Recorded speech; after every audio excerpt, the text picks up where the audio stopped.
everybody. Welcome to the Abroaders Travel Podcast, your weekly meetup with thousands of entrepreneurs, hustlers, creators, nomads, ninjas, wanderers, and world changers, all seeking to build the skills and connections to live a life without borders. If you want to learn more about what we do or download our entire podcast archive, check out the website, abroaders.com. Happy Wednesday morning and welcome to another episode of the Abroaders Podcast. It is Wednesday, March 22nd. I'm Erik here with AJ, both of us back in Austin, Texas, and this is episode 167. How's it going, AJ? Man, going well. We're back in Austin. The team was we're all in Brazil for a little while. I was in Brazil, you were in Brazil, then South Africa, which I'm sure the listeners are excited to hear about. George, still in Brazil, so that was cool. But it's good to be back, man. I'm surprised at how good I feel in Austin. I knew what Austin had to offer, but really comfortable here. I'm actually happy to be back. Yeah, I'm happy to be back too. I got to actually sync up with George for a pretty short 2-day kind of power session in Sao Paulo, and just kind of some classic Brazilian situations cropped up where George, he's from the UK, he's got a SIM card in his phone, but it doesn't necessarily work so well. We finally got some credit charged with Tim, the Brazilian mobile carrier. So George came to meet me at Starbucks, but by the time he got there, I had left. His phone wasn't getting service, and Avenida Paulista, right, like center of the city, everything. We had to go through this epic process to get into the Regis, and I just remember thinking, as I got on my flight, I'm just so happy to go back to a place that I have my own office, nice Wi-Fi.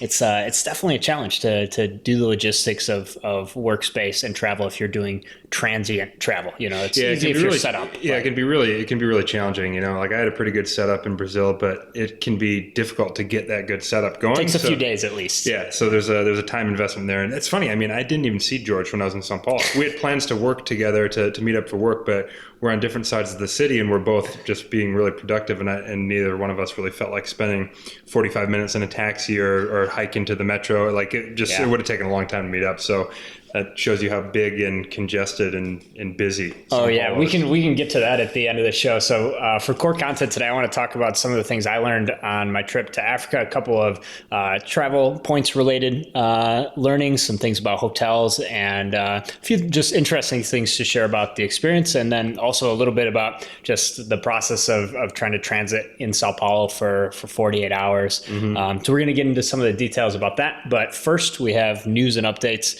A lot of stuff to share. Had a little bit of carryover from some things that we weren't able to get to last week. We've got a lot of good stuff here. So let's get right into it. Show notes for today's episode are going to be at abroaders.com/167. And you'll find all the links and articles that we're going to be talking about here just by heading over to that URL. Okay, so first up, we've got a last-minute reminder for the Singapore Airlines award chart devaluation, if that's what you want to call it. It's actually not really a pure devaluation in the sense that the changes are probably going to be a little bit better than the current status for people that are flying economy, and it's going to be a little bit worse for people that are flying business and first class.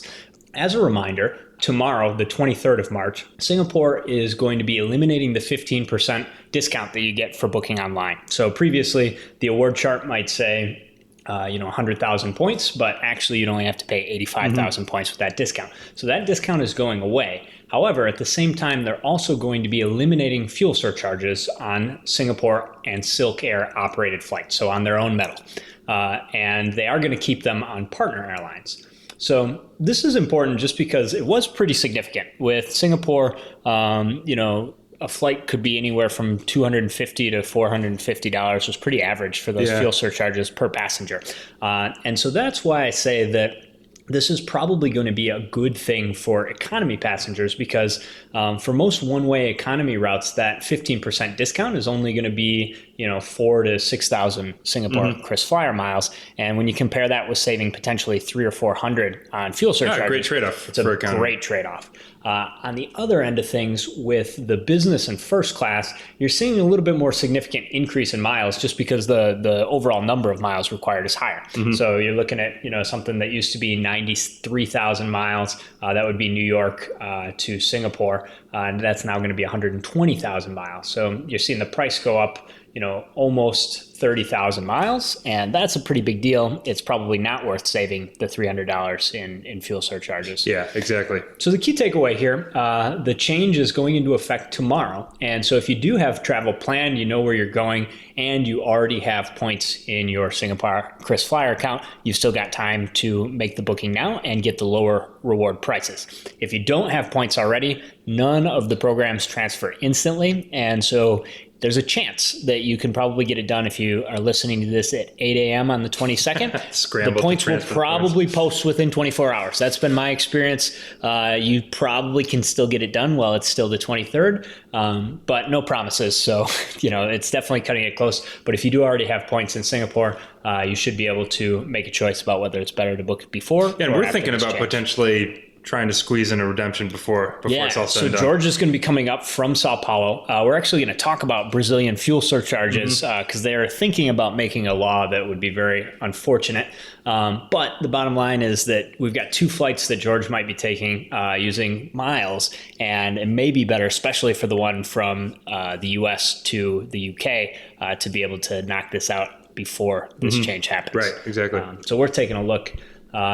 What do we got next? Yeah, so good news with the Alaska Companion Pass. So you've got the Alaska Airlines Visa Signature Card, and it's got a $75 annual fee, and you hang on to this for that Companion Pass. And we've got good news with the Companion Pass where now you can redeem it with Virgin America. Yes. So it's essentially a buy one, get one free opportunity with Virgin America, which was previously not one of the airlines that qualified for using your Companion Pass. So you're essentially, with the way that you're playing this card, is you're paying $75 to get a buy one, get one free on whichever airlines qualify. And now Virgin America qualifies because they're now that's not anything new as far as partnerships go. It's just part of the merger. So they're in the process, I guess, now you can transfer points from Virgin America to Alaska, and eventually Alaska's going to just take over Virgin America, right? And they're going to rebrand as Alaska, we think.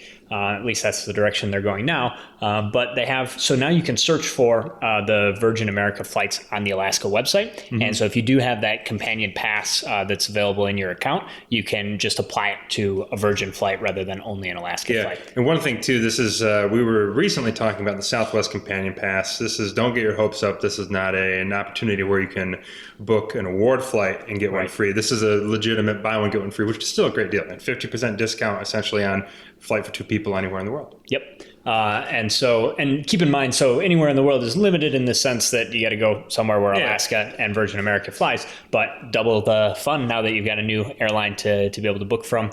And so we've got a link in the show notes that explains, it's got some cool screenshots, a nice breakdown of how to actually apply this if the card's new. The card typically offers a 30,000 point sign-up bonus when you make your first purchase. And so that's one of those where you don't have to spend a lot of money to earn the points. But other than that, the card's not really worth hanging on to unless you can use this companion pass once a year. And then it's a great deal. One other item in Alaska news. So there's a German airline called Condor Airways, and Alaska has just announced reciprocal points earning, new partnership. And so mileage plan members are going to be able to earn points on Condor flights. The reason this is really worth mentioning here is that Condor has a business class that's really affordable. So it's not going to be the nicest business class product. It's not going to be like Lufthansa, but they do have a pretty nice biz class product that one-way flights, like say, for example, from where we are now in Austin, you can fly to Frankfurt in March here for less than $900 one way. So a really good deal. Pretty reasonable business class. And if you do that and you buy that ticket, you'd actually earn like 20,000 Alaska miles that are redeemable because of the bonus. So that's actually a pretty worthwhile setup. You want to consider this for paid flights, but also it's not live yet, but the plan it looks like is for them to enable you to redeem mileage plus miles for those flights as well. So could be a cool opportunity. Never a bad thing to see new partners. So glad to see Alaska is continuing to add some new value to the program. Yeah, speaking of partner stuff like that, there's some action going on. Marriott and United add benefits, reciprocal benefits. Yeah. Yeah. So remember a while back we were talking about the Delta and SPG crossover rewards. Yes. Where basically you stay at SPG hotels, you get some Delta miles. You fly Delta, you get some SPG points. Well, Marriott and United have a similar type of deal going on, and they actually just announced a new development that is some additional status matching essentially for the super high level statuses with each program. So to recap what was available before, and this has been out for at least a year now, but it's maybe not known to everybody. So prior to last week, a Marriott Platinum member could receive United Silver status. So the top tier Marriott would get you sort of the bottom tier United status, which is still sort of a good deal. And then United Gold members would get Marriott Gold status, which is really nice. And I'm going to actually talk a little bit about my experience with Marriott Gold in Cape Town, because it was a huge, huge value because I got upgraded to a suite. So if you are a United Gold or better, definitely check this out. The new development is Marriott has an invitation-only level called Platinum Premier. And if you are Platinum Premier, you can receive United Gold status, which is mid-tier with United. It's a pretty good deal.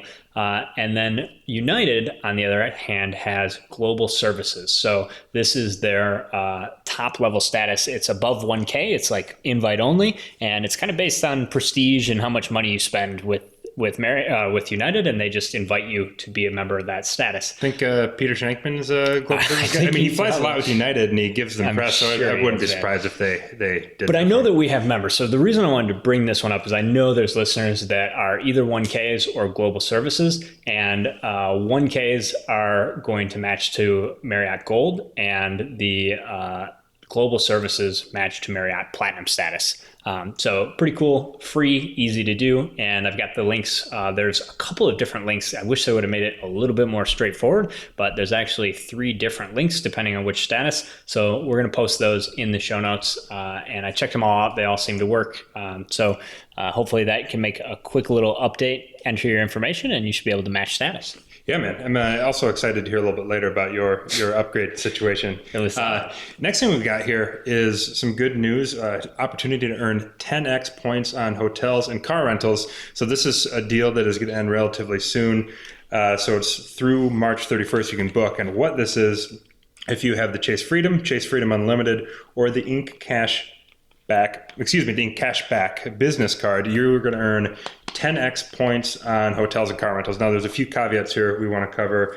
The first thing is, this is what we were talking about earlier. If you're going to book a car rental, you want to make sure that you don't sacrifice better insurance over the added points, because the Biz card does have the primary coverage, but those other 2 cards do not. So if you have an opportunity to get better coverage from another credit card, you want to probably sacrifice the 10x points and be covered.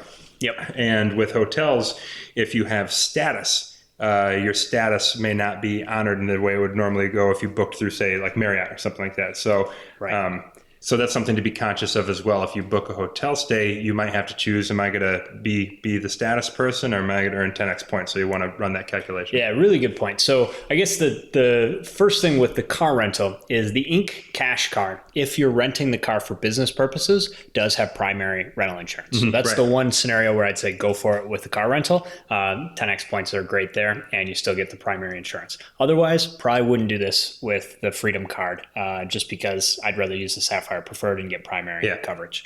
Now, with the hotel thing, this is awesome if you're renting, you're booking a no-name hotel, a hotel that doesn't have a loyalty program, some sort of boutique property. That's a great opportunity. If you're booking with a big chain, you probably want to book through the chain's website. Yeah. And so the terms of this, I believe, are that you have to book through Ultimate Rewards. So that's why there's that trade-off with whether you get the elite status. But we're going to link to a post that's got the terms of how this works. And the deadline for booking is March 31st. So it's coming up. This is really only going to help folks if you have travel planned coming up very soon. You can travel after that date, but this is the deadline for booking. Okay, next up, I want to talk about a new trick that came to light with the American Express Platinum cards. And so I know that you talked last week about some new benefits for the Platinum Personal Card. Right. And a little while ago, say a couple months back, they released a whole bunch of benefit upgrades for the business version of the Platinum Card. And so what I wanted to talk through today is that I think this originally came from the Doctor of Credit, but it's been covered on a couple of good posts. And we're going to link to a frequent miler that's got a really nice breakdown of how this works. But basically, you can not only get the business Platinum Card benefit of a 50% rebate on a booking with points, but you can also get the personal card benefit of 5x points for airfare in the same transaction. And so the outcome of this is basically that instead of getting 2 cents per membership reward, you can actually get 2.17. And that's because of those extra points you earn with the 5x airfare bonus. And so the reason that this works is basically if you pay with your personal card, you get 5x points on airline ticket purchases. But the way that Amex actually processes a booking with points is they essentially, I guess, give you credit for the price of the ticket in terms of spend. So even if you're paying with your points, but you use your Amex Platinum card, the personal version, they say, okay, so this ticket is $2,000 and they're going to give you 4x instead of 5x. For whatever reason it's 4, they'll give you 8,000 membership reward points, even though you're not actually paying cash, you're still paying with points. So it's a weird thing. We're not sure if this is going to stick around, but the basic process is, number one, find the flight you want. And remember that the 50% points rebate is only available if you're flying economy on your preferred airline. So you have to declare first. My airline's United, my airline's Delta, my airline's American. If you haven't picked it yet this year, you can figure out which airline you want to fly and then choose. But business and first class tickets, it doesn't matter which airline, you get the 50% discount on any of them. So first step, find the flight you want. Step 2, log into Amex Travel and see if you can find the same price or reasonably close to the same price. And then book the flight and pay with points. And when you pay with points, you want to select your personal Platinum card as the card information that you verify. And the reason for this, as long as your personal Platinum card is attached to the same membership rewards account as your business Platinum card, you're going to actually be able to get both of the benefits. So you use your personal card, that's how you get the 4x bonus on whatever the ticket value is. And then you should always get that 50% benefit of points back as long as you have a business card. You don't have to use it to pay for the transaction, is the key takeaway here. So a little bit of a convoluted thing, but the article that we've got here actually really breaks it down super simple. And the bottom line is if you are buying a business class ticket and you have both the Platinum personal version and the business version, this is a nice boost, pretty substantial, especially if you're paying for a more expensive plane ticket. This can be super good value. And if you don't have both versions of this card, you're not going to be able to take advantage, but it is helpful to be aware that you don't necessarily have to use the business Platinum card to pay for the ticket to be able to get that 50% rebate. Right. So as long as you pay with points from the same membership rewards account, you're good to go. Anyway, so we will have a post with more details about how that one works in the show notes, which again are at abroaders.com/167. Yeah. Next thing we've got is it's kind of related to booking travel in our little notes we've got here on our dashboard. And it's a conversation that has begun in Europe, and that is for making the Americans actually get visas, like changing the process. So for people that don't know, if you have an American passport, you can go to pretty much anywhere in Europe, anywhere in the Schengen and other additional countries you can travel. You can pretty much go anywhere you want in Europe. But because the United States does not reciprocate that privilege for people from Cyprus, Romania, Poland, Croatia, or Bulgaria, the EU is discussing about potentially flexing on the United States and making them play ball one way or the other. We're pretty confident that the United States isn't going to say, "Oh my God, okay, fine, Poland, Croatia, Bulgaria, Romania, Cyprus, yeah, come on over." That's probably not going to happen. Yeah.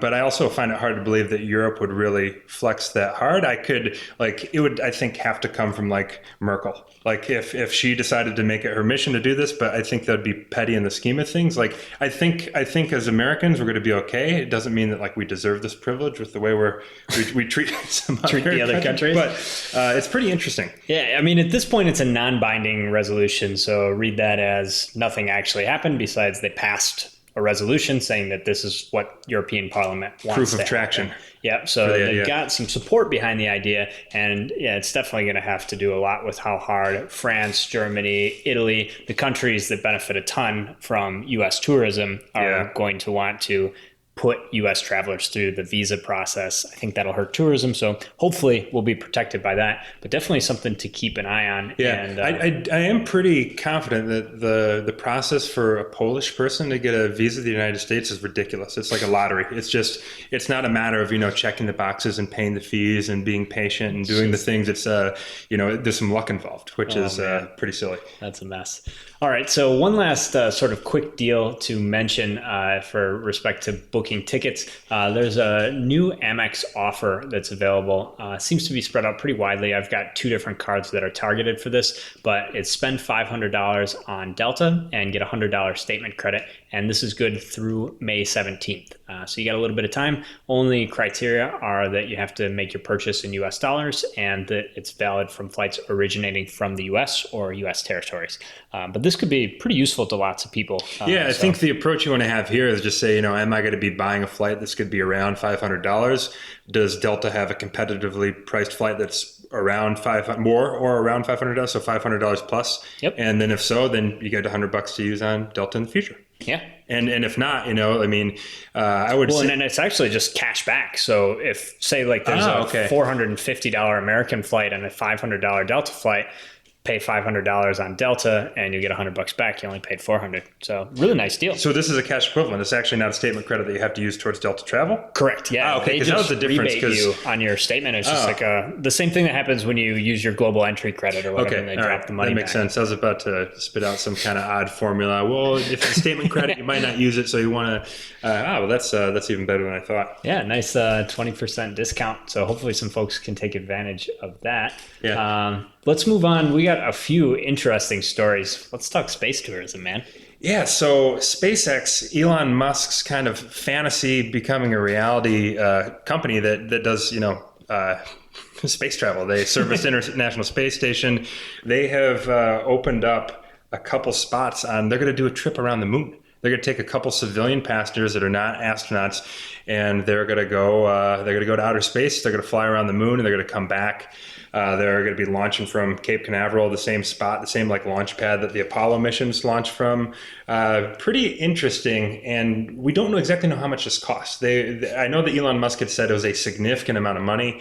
You referenced the price of how much it costs to send cargo or a passenger to the International Space Station. Which is like $70 million. $70 million per person. So yeah. So one thing I did hear, though, is Elon Musk said that it was not some Hollywood personality. So for some reason, that was a big question. People are interested. Is it going to be some famous celebrity type person? And so the speculation is more like really rich. First of all, there are not that many celebrities in Hollywood that have $70 million. I think if I had to guess, it would be somebody with some tech money. Yeah. Somebody that's under 50 and is a billionaire or so, because that's a shitload of money. But man, here's a question for you: if it were free, would you sign up and do it?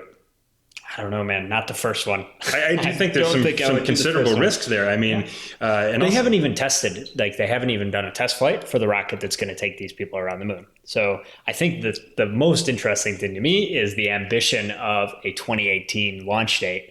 Right. They literally haven't tested the rocket that is going to ferry these people My up. thoughts are about the training. So let's say hypothetically we did this. So it's Erik and AJ going to go fly around the moon. More donuts for us, man. How scary is that if something goes wrong and you've got to lean on your little 6 months of training when you're not even an astronaut to try to troubleshoot something? You're pretty much just trusting that things are going to go well, or hell, it was a nice ride and hopefully we got high enough that there's a nice view before the thing explodes. Yeah. Yeah. But interesting. Really cool. All right. Next up in random news, we were talking about this a little bit ago. Brazil, we thought, was going to eliminate their ban on fuel surcharges, making it possible for flights departing Brazil to charge them. And now it looks like they might be doubling back on that. We're just mentioning this because last time we said hurry up and book any flights that have to do with departures from Brazil. Now it looks like that's not happening, and TAP has already pulled back their fuel surcharges on flights departing Brazil, so they've removed them again. So we may have a little bit more breathing room. Right now, really good news. The one thing though that I can't get, I've got like this mental block, and I can't get around the fact that Brazil, this is the way things are in Brazil. Because Brazil, it seems like any chance the government has to make things more expensive for people, they do it. Yeah. And so we'll see. We'll see. Maybe for war travel, if we, in a few years get some traction in the Brazilian market when we go international, and then, make some noise, and they'll realize how much money they could tax people for. All right. Well, so next up, we've got some device bans and a device crisis on a flight. So I didn't understand this first one at all. I'll let you take the lead on the situation with Royal Jordanian, but it seems like they're possibly being forced by the U.S. government to ban anything bigger than a smartphone. They are. And so the thing is that Royal Jordanian looks like they've been punished for doing the responsible thing, getting out front. So they released they had like a little press release where they said, hey, only medical devices and cell phones that are needed will be allowed, everything else. So, little personal things, iPads, tablets, computers have to be checked with your bag, but they're not alone. This was not the U.S. singling out Jordan or Royal Jordanian. There's like 13 airlines, and you can imagine the region they're from. They're, I think, pretty much all Middle Eastern carriers. We couldn't find a list of the 13 airlines. I mean, we could probably, if we spent some time, figure them out just by virtue of where they are. But the only thing that I know that is remaining the same is Abu Dhabi, because there's some type of pre-screened U.S. security setup there. So yes, they clear people into the U.S. from Abu Dhabi. So flights from Abu Dhabi on particular airlines will be okay, but pretty interesting. And man, as far as electronics go, you found a story that just seems absurd. Yeah, this is on Air China, and I mean, there's a picture. So this, I mean, if you see it on the internet, it has to be real. But this flight was from Beijing to Melbourne, Australia, and a passenger had headphones on, and they burst into flames while attached to her face. And so she threw the headphones off, and the crew put out the fire with water. I'm sure this is going to result in some sort of a lawsuit, but so basically we've got the Samsung thing. I don't know if you guys are watching March Madness. Every other commercial, at least on the streaming version, is Samsung saying they're sorry and how great their new battery check procedure is. We've got the Middle East countries just categorically being banned from people carrying laptops on planes, right. Which who knows how many laptops are going to get stolen out of the cargo hold or just that ruined, situation, man, or destroyed. Yeah, I mean, not even going to get into what happened to my bags on the way back. And then, there's this where the headphones presumably issued by the airline for this lady in her business class just caught on fire. So, man, it'll be interesting to see. Man, that's just such a so she's an Aussie. It was on Air China. Where were the headphones made? This seems like something that just international business is pretty nice because there's no accountability. Who knows? But man, that's pretty wild, man. Speaking of things not going as planned, there was a WestJet flight into Saint Martin. So that's it's one of these approaches where you're coming in like right over the ocean, over the Caribbean, and there's a little beach there, and then you got the runway like just on the other side of a service road, right on the beach. Kind of an iconic place to plane spot because of how close you can sit on the beach and watch planes land. Yeah, they come in relatively low, but it's pretty interesting because this plane came in just way too low. They ended up having to abort the landing. So they just did a go around where they hit, full throttle and lifted back up and went around for another try. But they showed the first approach versus the second approach. The first approach one where they're coming way too low. And I remember when you showed me the video, I wasn't even positive what we're looking at. I'm like, that seems they're coming really low.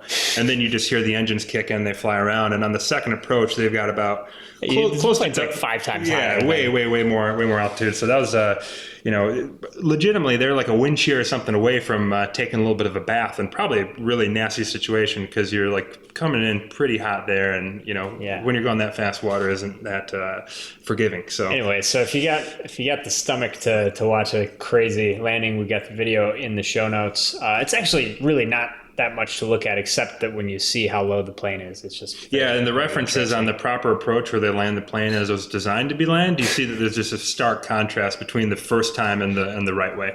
All right, so let's wrap it up with some good news. I really dug this story. So as lots of you guys know, especially folks with kids, most airlines will let you book one ticket for yourself, the adult, and if your child is under 2 years old, you don't have to buy them a separate seat. They can sit on your lap. Lap child rules. Not something I spend a lot of time thinking about, but a father who was checking in, his kid just turned 2, like 2 days before the flight, and was honest about it. How old's your kid? Oh, he just turned 2. Well, that triggered I'm sorry, that child is too old to be able to sit on your lap. You're going to have to buy your own ticket. And it was like $870 something for, same day. Obviously, they always jack up the prices the day of departure. And some really nice, presumably somewhat wealthy lady heard this conversation going on, pulled the dad aside and said, don't worry about it. I'll take care of this ticket. Bought the ticket. And the dad, it seemed like, was in a position where they were going to have to cancel the trip because he just wasn't able to pay. So super cool. And just whoever you are, anonymous lady, thanks for making the world a better place. And man, I'm convinced that those type of actions have a multiplier effect. Unless the father that was in a tough spot, is just a wretched human being. It's just people want to do good things. He'll pay that forward. He'll find a way to help somebody else out. Absolutely. All right. Well, that's going to wrap it up for news and updates. We do have one correction / mea culpa from last week. We made a mistake and uploaded the wrong audio file. That was actually, I was the individual I'm the perpetrator. I uploaded the wrong file. It was obviously not done on purpose, but that does not change the fact that it was the wrong file. So anyone that heard anything they didn't intend on hearing, apologies. I think it was a pretty clean file. No like crazy stuff, but we like to be professionals and try and hold ourselves to a higher standard. So thank you to the folks that pointed that out to us. Let us know there were a few odd sort of conversations that probably should have been cut. And just a quick point to make that Kate actually had the right file, our amazing editing team, and it was edited perfectly. We just didn't upload that one. So audio. Sorry to all you guys and Kate. Yeah. The folks at Audio Adrenaline, they kind of babysit us a little bit. It's a great relationship, but So thanks for being stars, Kate and team, and forgiving. All right. So let's talk a little bit about Cape Town. I wanted to just kind of talk through a little bit of the experience here, and hopefully, obviously, every time you travel, there's an opportunity to learn some new things, make some mistakes, and I have a couple of mistakes for sure, things I might have done differently. So, but first of all, Cape Town is an awesome destination. One of my favorite locations, I think, that I've traveled to. And I think it is high probability, high priority when Broaders gets built up a little bit more and we start looking at international offices. Cape Town is a super cool place to base a team, I think. Man, from the sounds of it, it sounds like, it's affordable. Obviously, it's just a gorgeous city. You've got the mountains cascading, the oceans, all this stuff, wildlife. And one thing, it's way the hell down there, so it's far away in physical terms. But as far as hours go, you're working on like Europe time. So if you got a team in the U.S. and a team in Europe, it's not as bad as the dreaded U.S.-Asia difference, unless you're going to go 24/7 and connect the dots all the way around the time zone. So it's reasonable, the handoff between work stuff. But man, I'm jealous. Like I can't tell you how many videos I've seen of like drone footage of Cape Town, or it looks so stunning, man. It's like so reminiscent of Rio, and I love Rio for the reasons Cape Town seems to be appealing. So I think naturally, geographically, the biggest attraction is Table Mountain National Park, which actually incorporates the famous Table Mountain Formation, but also basically all the way down to the tip of the Cape of Good Hope. And so there's parts that are not part of the national park, but there's just a ton of area that's been preserved and taken really, really nice care of between the city. And so it's a really nice blend, essentially, of like a city that's sort of within a national park. That's so cool. It kind of feels like that in a lot of ways. Like there's definitely parts that are clearly not protected or in any sense, there's a regular city there. But in so many places when you get outside of the city, there's these preserved areas that are part of the Table Mountain National Park infrastructure. So I thought that was super cool. They've done a really nice job of protecting and charging enough fees that are reasonable. It wasn't super expensive, but there's some fees that they use to maintain the park. So I thought that was really, really fun and interesting. And I would say overall, the biggest surprise for me in terms of being able to sort of stretch my travel dollar in Cape Town was that if you're located reasonably close to downtown, it's super cheap to get around. And also, accommodation was the only thing that was expensive.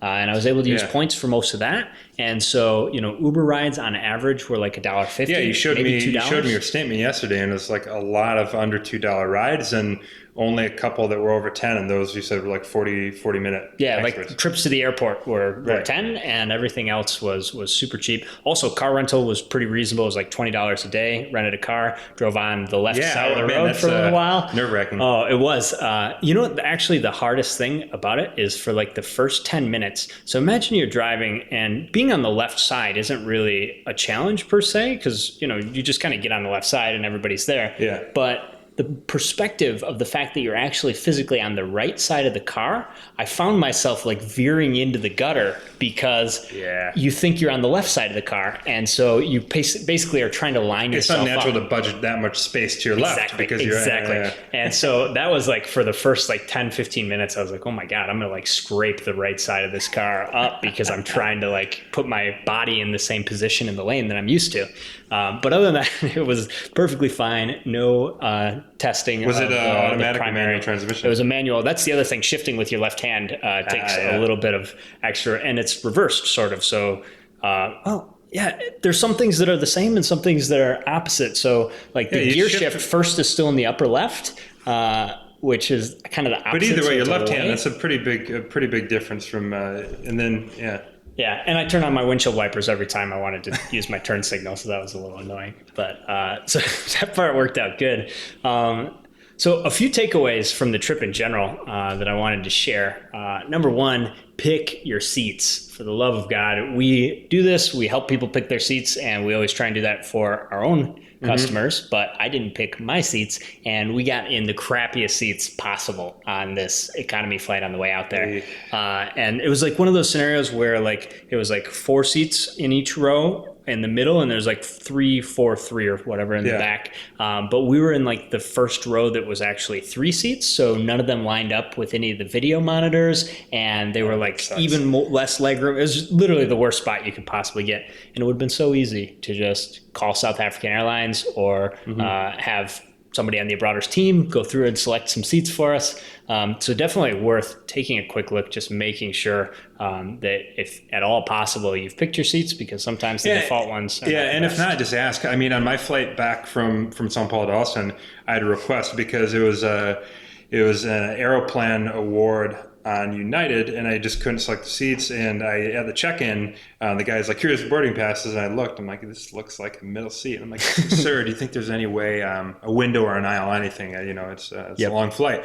And he's like, "Yeah, well, what do you want?" I'm like, "Well, shit, why didn't you ask me? If we're just getting to pick, then give me a window in premium economy. I don't know, whatever you got, man." So got a window seat, so that was clutch.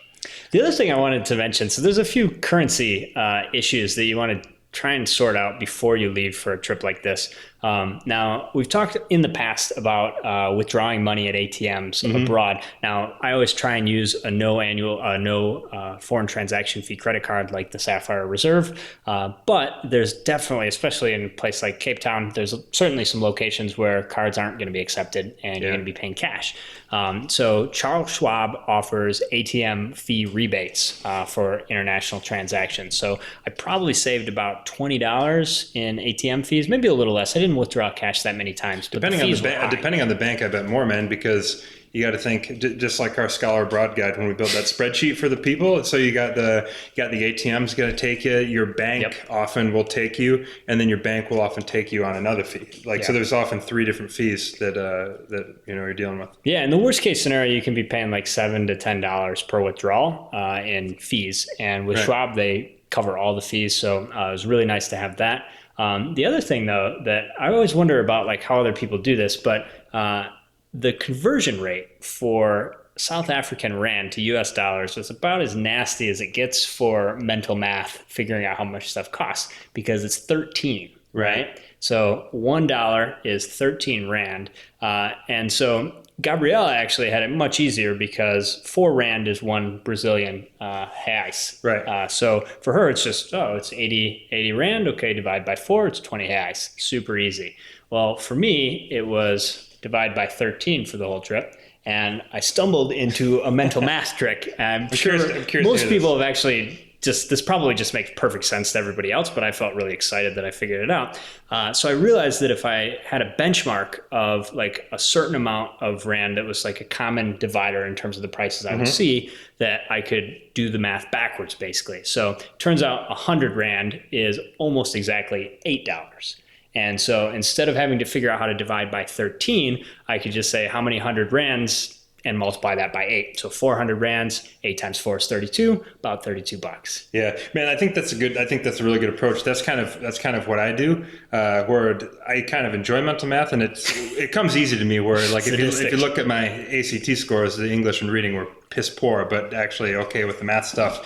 But that's like my thing. If I'm a place that's, you just get there and you didn't even really do much homework, just find some type of benchmark, and then you've got your US equivalent that you adjust from there. Whether you multiply by 2, you add a 0, just like that's your benchmark. You know that like this weird 20,000 Serbian thing or whatever, 100 Serbian. Serbia wasn't that big.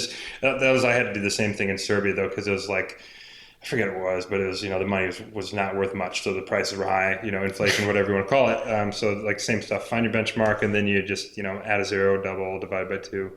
Yeah, so it worked out. I think I, for the most part, didn't get ripped off. Although one time a taxi driver did ask me for 17 Rand and I gave him 70. So little tip there inadvertently. Like, as I was walking away, I'm like, wait a minute, that was like 6 times more expensive than, was there any issues with currency counterfeiting, like with big bills? Was there any resistance from taking big bills, or any issues with people making change? That's something that pisses me off in Brazil. I can't believe how many times people are offended with me for trying to pay with the 28th bill. I was at Starbucks, the highest value bill is $14. $16, so at least that I saw, I never got anything more than 200 Rand. So it was pretty straightforward in that sense. But I mean, when you paid with that, were people like really inspecting the bills, or it was pretty? Yeah, I didn't get much pushback at all, to be honest with you. But maybe what does the money look like? It's cool. It's like tell me they incorporate animals. They incorporate animals for sure. There's all kinds of creatures. I believe I saved a giraffe and a rhino bill, and also Mandela's on all of them. So that's really cool.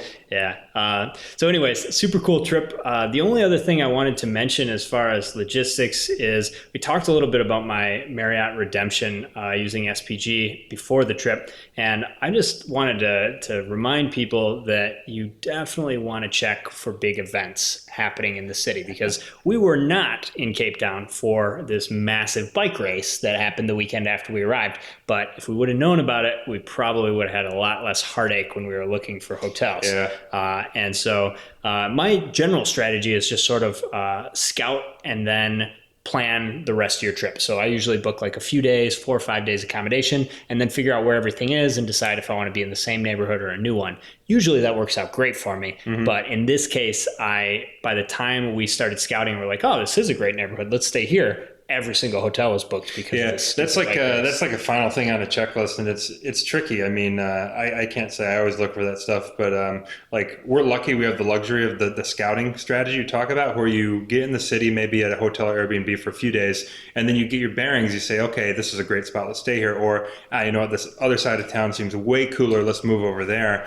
But it's good to scout out the other potential places that you may want to stay and try to get a gauge if like availability looks scarce. Airbnb is pretty good at alerting you when like only 7% of listings are available. Then maybe do a cross check on Cape Town events. March what's going on. But we managed to avoid, like, we originally had the game plan to rent that car and drive down to the tip of the Cape of Good Hope, which is the route for the bike thing. So we ended up having to switch days around at the last minute because all the roads got closed down. Anyways, watch out for those events. But overall, highly recommended. South Africa was a super cool destination and a little bit tough to get to from the US, but there's lots of ways if you don't mind making a stop in Europe or making a stop in Brazil on the way. Highly recommended. And, so what would be any direct flights from the US to Johannesburg? There's 2, I think. I think Delta has Atlanta a to direct Joho? from Atlanta, and I want to say there's a JFK flight to Johannesburg as well. Maybe Washington does, but it's few and far between, and that's a long What is flight. that, a 15-hour flight? 15 hours, I Yeah. think, is the 'Cause Atlanta I was going to one. say, man, Sao Paulo, the flight from Houston to Sao Paulo, that was like 10 hours. Yeah. And it's not exactly on the path, but like you keep going east and you go further south. I mean, it's way down there. Yeah, yeah. I mean, if you fly from the U.S. to Sao Paulo and then to Johannesburg, it's 10 hours plus 8 hours to the east. So pretty long travel day. It was definitely nice to break it up in both directions. So I spent a few days in Rio beforehand and was able to start from Brazil. So that was only like a 10-hour day of travel. And then on the way back, flew business class, and it was not quite as nice. I think we should probably save the South African business class review for a future show and talk a little bit about Star Alliance options and what you might be able to do to avoid it. But pretty disappointing, man. It was. What was the biggest, the seat and flight entertainment, food, service, or just kind of a combination of everything was just not that Seat was good. Seat was brand new. The business class product was pretty nice, but the service was horrible. The service was just like not there. You like just hitting the call button every 15 minutes. That's rare.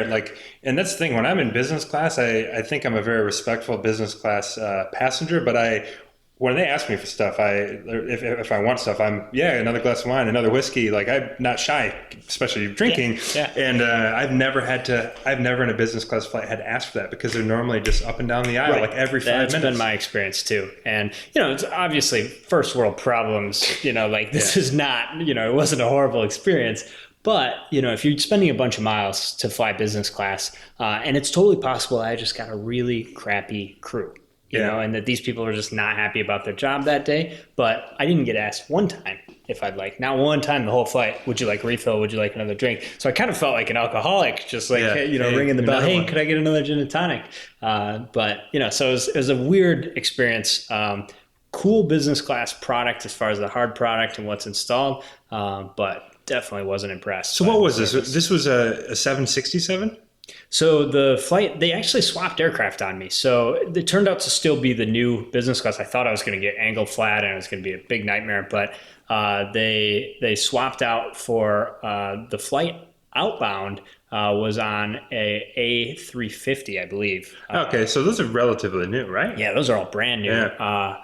And so the return flight was just a smaller aircraft. It was a A330-200. And so basically they eliminated a couple of rows from business class, or a couple of seats on each side. Like the big plane that we took on the way out, we got the privilege of walking through the was that business 222? class. Yeah, and exactly. then the one on the way back was a 121. Exactly. Yeah, I think I flew from Ho Chi Minh City to Hong Kong on Cathay's A330. Yeah, at a 121. It's a nice plane. It's like a good configuration, really, because it's a little more private than having the an extra 2 people in each row in business class. But just overall, like I think I got probably a crew that was a little burned out or just not super enthusiastic, and so I'd keep an eye on that. If you're looking at booking, you might even consider trying to book through Europe if you can, and go with one of the European carriers that does a little bit nicer job. All right, that's a pretty long show. Yeah, man. Let's wrap it up.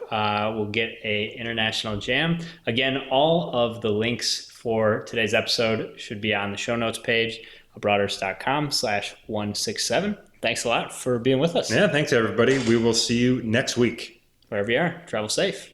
Hey, Broaders, don't be shy. Hop over to the website and join our email list for exclusive travel hacking content. If you like what we're up to, the best way you can support the show is by leaving us a 5-star review on iTunes. Lastly, we would love to hear from you, so send your show feedback to Erik or AJ at abroaders.com. We will see you next week.